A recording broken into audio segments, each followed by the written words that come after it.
guys, it's Pam here from Travel with Pam. Do you want some travel tips when coming to South Africa? Or if you want some tips on traveling to South Africa with kids, then my friend Shri from the Drifty Vegetarians has been kind enough to put together some useful tips from his last visit to South Africa. So let's go hear what he has to say. Hey guys, this is the Drifty Vegetarians. I'm Shri. And I'm Atar. And who is this little guy here? He's no one because it's the excavator that I made out of Legos. Fair enough. Since we posted a couple of Instagram posts on South Africa, Kruger and Johannesburg, we've gotten about 12 emails asking a few things. So I thought that I should probably quickly do a video highlighting the things that are needed, that are the most important things. He's asking me not to be nervous. Alright, so the first and the foremost thing is kids under 18. Parents, please make sure that you carry their birth certificate. That's the most important thing. We've unfortunately seen an American family turn back because they didn't carry the child's birth certificate. So the most important thing. So guys, watch it till the end because I've got some useful tips for you when traveling in South Africa as well. So keep watching until the end. So let's hear what Shri has to say. And we landed in Cape Town. We rented a car in Avis, and then we took a local SIM for GB. I think it was like 28 bucks. It's more than enough for 10 days in South Africa. So if you're just Instagramming and checking your emails and stuff. Then the other thing is driving. Driving is super easy, it's super safe. Drive on the other side of the road, just like India and the UK. You can use Google Maps, Waze, and it's very easy. I mean, it's very easy. And they're very cheap. The rental cars are very cheap. For some reason, they're like extremely cheap. And if you really want an automatic car, probably it's going to cost you like 20 more extra dollars, but I think otherwise if you can drive a manual, it's super cheap. We flew from Cape Town to Johannesburg. We flew to the second airport called Lanseria International Airport because the flight tickets were like 44 bucks. I mean, you can't really beat that.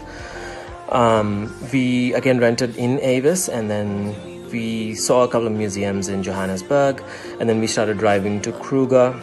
The highway to Kruger is like, again, extremely well maintained. It's very safe, and I can't stress on the fact that it's so safe. I mean, just don't worry about anything. There are cops everywhere. If you overspeed, I mean, you'll for sure get a ticket. I mean, it's just like America and the UK. And what's the other thing? It's safe and in Kruger, it's extremely safe to drive in the park. Do your cost analysis. If you want to drive, it's super safe, it's super cheap, it's 80 bucks. You can self-drive, it's easy to navigate. Just make sure that you don't provoke any animals because they are wild. And and after seeing the park, we drove from Kruger to Johannesburg, and it's an easy trip. Just don't be scared of anything. It's an extremely safe city, safe country, and the only thing that I probably stress again is that kids under 18, American or Indian or any kid, parents, please make sure that you carry your child's birth certificate. That's the most important thing. Thanks. Bye. Bye.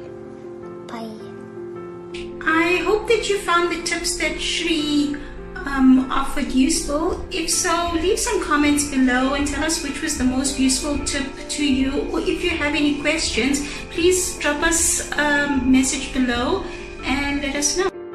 Tips from my side when traveling to South Africa. Like Shri said, South Africa is generally very safe, but like anywhere else in the world, you need to be very careful about your surroundings and your belongings.